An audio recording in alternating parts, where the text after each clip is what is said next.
ప్రేక్షకులకి నమస్కారం. గోపురానికి స్వాగతం.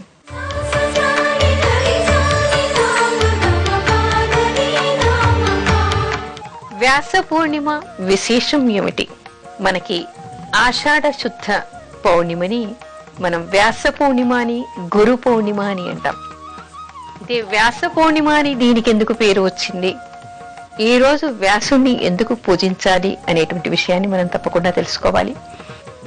ఆదిశంకరుల వారు వ్యాసుణ్ణి గురువుగా భావించి ఈ పర్వాన్ని, ఈ సాంప్రదాయాన్ని ఆషాఢ శుద్ధ పౌర్ణిమ రోజు చెయ్యాలి అనేటువంటిది మొదలు పెట్టారు అని చెప్తారు. యతులందరూ, యతులంటే సన్యాసులందరికీ కూడా గురువుగా ఆదిశంకరుని వారు గురువుగా భావిస్తూ ఉంటారు. అయితే ఈ వ్యాస పౌర్ణిమ రోజు, ఆషాఢ శుద్ధ పౌర్ణిమ రోజు వాళ్ళ గురువుని వ్యాసుడి రూపంలో వాళ్ళంతా కొలుస్తారు అనేటువంటి విషయం మనకి తెలుస్తోంది. ఈ ఆషాఢ శుద్ధ పౌర్ణిమ రోజు ఎవరైనా విష్ణు పురాణాన్ని దానం చేస్తే విష్ణులోక ప్రాప్తి కలుగుతుందిట. ఎవరైనా ఈ రోజు వ్యాసుణ్ణి ప్రార్థిస్తే, వ్యాసుణ్ణి పూజిస్తే వాళ్ళకున్నటువంటి మంద జ్ఞానం, అంటే మందంగా ఉన్నవాళ్ళు ఉంటారు, చాలా మంది చాలా స్లోగా ఉంటారు, మందంగా ఉంటారు, అలాంటి వాళ్ళందరికీ చురుకుదనం వస్తుందని, బ్రహ్మత్వ సిద్ధి కలుగుతుంది అనేటువంటి విషయాన్ని చెప్తారు. ఈ రోజు ప్రత్యేకంగా వ్యాసుణ్ణి పూజించాలి అనేటువంటి విషయం మనకి కనపడుతోంది. అయితే వ్యాసుణ్ణి మనం ఎందుకు పూజించాలి, ఎందుకు ఆదిశంకరుల వారు ఈ రోజు వ్యాస పూర్ణిమగా మనకి చెప్పారు? ఒకటి ఏమిటంటే, ఇప్పుడు మనకి చాతుర్మాస్యాలు ప్రారంభమయ్యాయి. ఈ చాతుర్మాస్యాల్లో యతులంతా కూడా ఒకే దగ్గర ఉండి ఆధ్యాత్మికంగా వాళ్ళు గురు పూజ ముందు చేసి ఆ తర్వాత విష్ణుమూర్తి పూజను చేయటం మనకి కనపడుతుంది. ఎక్కడికి కూడా వాళ్ళు కదలకుండా ఒకే దగ్గర ఉండి పూజలు చేయటం మనకి ప్రత్యేకంగా కనిపిస్తుంది. అందుకని ప్రారంభంలో వాళ్ళు గురు పూజ చేస్తారు. వ్యాసుణ్ణి ఎందుకు పూజించాలి, ఎంతో మంది మనకి ఉన్నారు కదా గురువులు అనేటువంటి సందేహం రావచ్చు. వ్యాసుడెవరో కాదు, వ్యాసో నారాయణో హరిహి అంటారు. అంటే సాక్షాత్తు నారాయణమూర్తి స్వరూపమే వ్యాసుడిగా మనం చెప్తూ ఉంటాం. వ్యాసుడిని మనం గురువుగా ఎందుకు భావించాలి అంటే, మనకి, మన ప్రపంచానికి, సకల జనులకి కూడా మనకి ఆయన మార్గదర్శకుడు, ప్రథమ గురువుగా మనం చెప్పుకోవాలి. ఎందుకు అంటే, వేద విభాగాన్ని చేసినటువంటి వాడు వ్యాసుడు. వేదాల్లో ఉన్నటువంటి సారాన్ని మొత్తాన్ని కూడా సులభంగా అందరూ అర్థం చేసుకునే విధంగా 18 పురాణాలుగా రచించినటువంటి వాడు వేదవ్యాసుడు. అంటే వేదాల్ని విభజించాడు కాబట్టి ఆయనకి వేదవ్యాసుడు అనేటువంటి పేరు వచ్చింది. ఆ తర్వాత 18 పురాణాలని కూడా, అష్టాదశ పురాణాల్ని మనకి ఈ లోకానికి మార్గదర్శకంగా అందించినటువంటి వాడు వేదవ్యాసుడు. అసలు పురాణాల్లో మనకి చెప్పనటువంటి విషయం లేదు. ఏ వ్యక్తి అయినా ఎప్పుడు ఏ విధంగా ఎలా నడుచుకోవాలి, లౌకికంగా కానీ ఆధ్యాత్మికంగా కానీ, ఏమేమి చెయ్యాలి, ఏమి చేయకూడదు, ఎలా చేయటం వల్ల ఎలాంటి ఫలితాలు వస్తాయి అనేటువంటి విషయాలన్నీ కూడా మనకి అష్టాదశ పురాణాల్లో కనిపిస్తాయి. అలాంటి పురాణాన్ని మనకి అందించినటువంటి పరమ గురువు మనకి వ్యాసుడు. ఆ తర్వాత మహాభారతాన్ని రచించినటువంటి వాడు మనకి వేదవ్యాసుడు. అందుకని అంటే మనకి మార్గదర్శకం చేసినటువంటి వాడు, వేద సారాన్ని అందించినటువంటి వాడు, పురాణాల్ని మనకి అందించినటువంటి వాడు మనకి గురువు కాక ఇంకేమవుతాడు? అందుకని తప్పనిసరిగా ఈ వ్యాస పౌర్ణిమ రోజు అందరూ కూడా వ్యాసుడిని పూజించాలి అనేటువంటి విషయాన్ని చెప్తారు.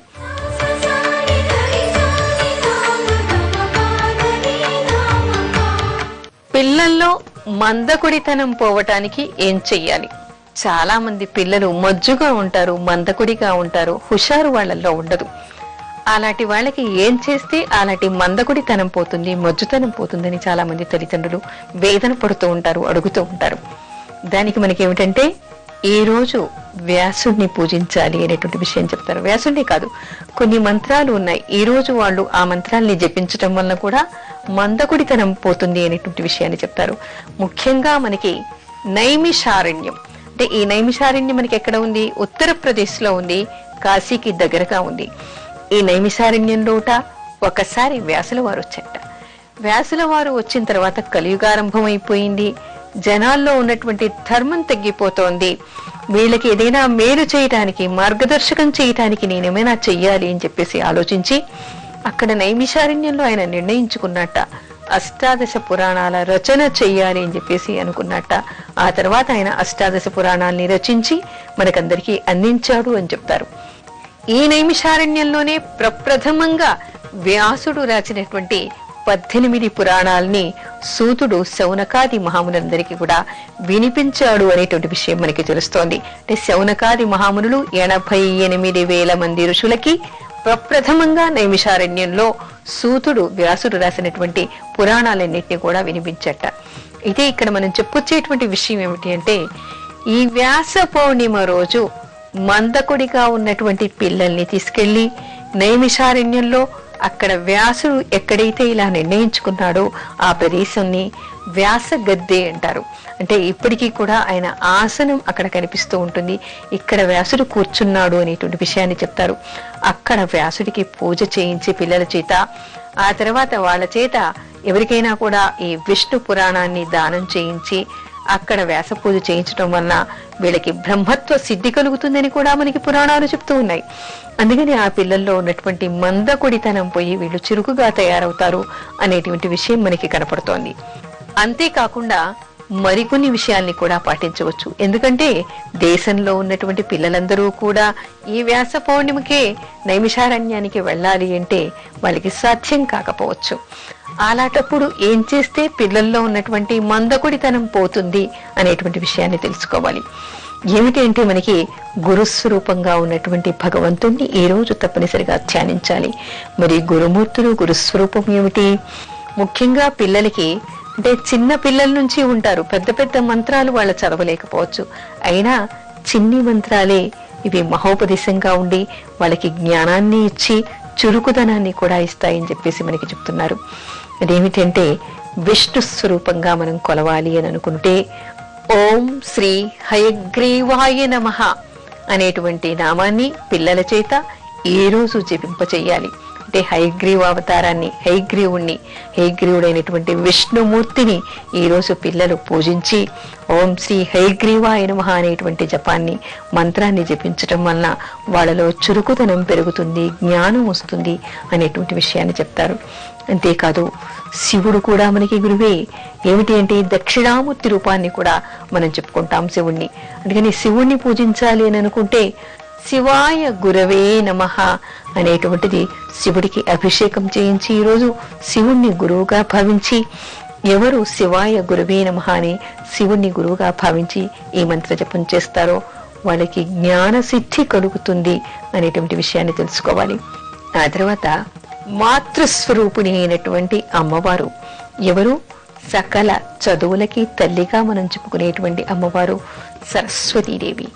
ఈ రోజు సరస్వతీదేవినే గురువుగా భావించి ఎవరైతే ఓం ఐం సరస్వత్యై నమః అనేటువంటి మంత్రాన్ని జపిస్తారో, అమ్మవారిని గురువుగాను దైవంగాను భావించి ఎవరు ఈ మంత్రాన్ని జపిస్తారో వాళ్ళకి ఏ విద్య కావాలన్నా కొరవడి లేకుండా చక్కగా చురుకుగా చదువుకుంటారు. వాళ్ళు నేర్చుకునేటువంటి విద్యలో ఉత్తీర్ణులై ఉన్నత స్థానంలో వాళ్ళు ఉండేటువంటి అవకాశం వాళ్ళకి ఏర్పడుతుంది. అంటే ఏమిటి? మందకొడిగా ఉన్నటువంటి పిల్లలంతా కూడా ఈ రోజు గురు ప్రార్థన చెయ్యాలి. ఆ తర్వాత వ్యాసుణ్ణి తలుచుకోవాలి, వ్యాస పూజ చెయ్యాలి. వీలైతే నైమిషారణ్యానికి వెళ్ళగలిగిన వాళ్ళు వెళ్ళవచ్చు.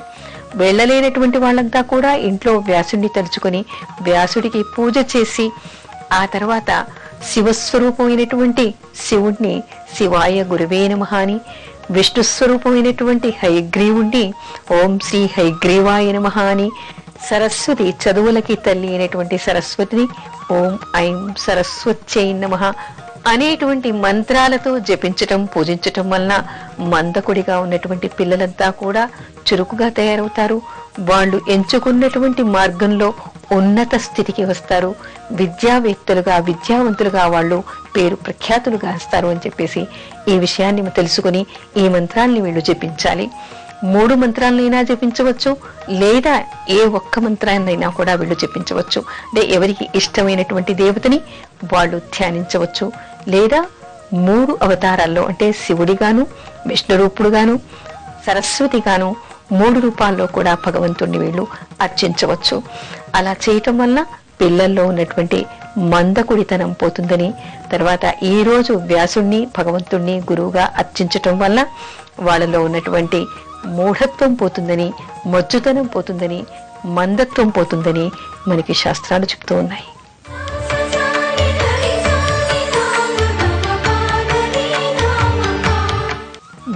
పూజ ఏ విధంగా చెయ్యాలి? మనం గురువుకి పూజ చెయ్యాలి అని చెప్పుకున్నాం, కానీ గురు పూజ ఏ విధంగా చెయ్యాలి అనేటువంటి విషయాన్ని కూడా మనం తెలుసుకోవాలి. ఈ రోజు ఏమిటంటే అందరూ తమ తమ గురువులని పూజించాలి. అంటే కేవలం పిల్లలు మాత్రమే కాదు, పెద్దలు కూడా. అంటే ఏ వ్యక్తికైనా కూడా గురువు లేకుండా ఉండడు. గురువు ఉండటం వల్లే మనం విజ్ఞానాన్ని సాధిస్తున్నాం. ప్రథమంగా మనకి తల్లి గురువు, ఆ తర్వాత ఎందరో గురువులు, ఆధ్యాత్మిక గురువులు. అందుకని ప్రతి వ్యక్తి కూడా ఏ రోజు వారి వారి గురువుల్ని తప్పనిసరిగా పూజించాలి అంటారు. అయితే ఏ విధంగా పూజించాలి? గురువు గారు జీవించి ఉన్నారనుకోండి, గురువు గారు జీవించి ఉన్నప్పుడు ఆయన దగ్గరికి వెళ్ళటం, ఆయన పాదాల్ని కడగటం, ఉన్నతాసనం మీద కూర్చోపెట్టి పాదాల్ని కడిగి ఆ పాద జలాన్ని, పాదోదకాన్ని తల మీద చల్లుకొని పవిత్రం కావాలి. ఆ తర్వాత ఆయనకి వస్త్రాలు, శక్తి కొద్దీ వస్త్రాలు సమర్పించాలి. శక్తి లేనటువంటి వాళ్ళైతే ఫల పుష్పాలు సమర్పించాలి. గురువు ఆశీర్వచనం ఈ రోజు తప్పనిసరిగా తీసుకోవాలి. ఆ తర్వాత ప్రథమంగా మనం ఏం చెప్పుకున్నాం? ఈ రోజు వ్యాసుణ్ణి, హయగ్రీవుణ్ణి, శివుణ్ణి, సరస్వతిని, తర్వాత మనం ఎంతో మంది గురువుగా మనం భావిస్తూ ఉంటాం. ఎవరెవరికి ఎవరు గురువులు ఉన్నారో ఆ గురువులందరినీ కూడా గురు పరంపరగా, అంటే పరమ గురువు, తన గురువుని గురువు అంటారు. ఆ తర్వాత గురువుని పరమ గురువు అంటారు. ఆ తర్వాత గురువుకి ఆ పై గురువుని పరమేష్టి గురువు అంటారు. అంటే శ్రీ గురువు, పరమ గురువు, పరమేష్టి గురువు అని చెప్తూ ఉంటారు. ఇది గురు పరంపరగా మనం చెప్పుకుంటాం. అంటే 3 తరాలుగా కూడా ఉండేటువంటి గురువుల్ని మనం పూజించుకోవడం. అందరూ ఏం చేస్తూ ఉంటారు? సాయిబాబాను కొలుస్తూ ఉంటారు, దత్తాత్రేయ స్వామిని కొలుస్తూ ఉంటారు, ఆ తర్వాత రాఘవేంద్ర స్వామిని కొలుస్తూ ఉంటారు, శంకరాచార్యుల వారిని కొలుస్తూ ఉంటారు. అందరూ గురువులే. కృష్ణుణ్ణి కొలుస్తూ ఉంటారు. అంటే కృష్ణం వందే జగద్గురుం అని చెప్పుకుంటూ ఉంటాం. కృష్ణుణ్ణి కూడా అందరూ గురువుగా భావించే వాళ్ళు ఉన్నారు. అంతేకాకుండా మంత్రోపదేశం చేసినటువంటి గురువులు ఉంటారు. ఇలా గురు పరంపర మనకి ఉంది. చాలా మంది గురువులు ఉంటారు. ఎవరు వారి గురువులని పూజించాలి. అయితే ఏమిటి, మనం ఈ రోజు ప్రథమంగా చేయవలసింది వ్యాసుణ్ణి పూజించటం, అమ్మవారిని పూజించటం, విష్ణుమూర్తిని, శివుణ్ణి మనం ముఖ్యంగా ఆధ్యాత్మికంగా ముందుగా పూజించి తర్వాత మన గురువుల్ని కూడా మనం పూజించుకోవాలి. అయితే ఏ విధంగా పూజించాలి అంటే, మామూలుగా దేవతార్చన ఏ విధంగా చేస్తామో అదే విధంగా షోడశోపచార పూజ వీళ్ళకి చేసి నైవేద్యాలు పెట్టి, అంటే లేనటువంటి గురువులు, జీవించి లేనటువంటి వాళ్ళు వాళ్ళ చిత్రపటాన్ని పెట్టుకుని అక్కడ పూజలు చేయటం, వాళ్ళ పేరు మీద అన్నదానాలు చేయటం, ఆ తర్వాత పూలమాలలతో వాళ్ళని అలంకరించడం, దీపారాధన చేయటం లాంటివి చేయాలి. ఆ తర్వాత వాళ్ళ పేరు మీద ఈరోజు అన్నదానాలు చేయటం. ఈరోజు గురు జయంతి అని ఉపవసించే వాళ్ళు కూడా కొంతమంది ఉంటారు. ఉపవసించి ఈ రోజు మొత్తం గురునామస్మరణ చేసుకోవాలి.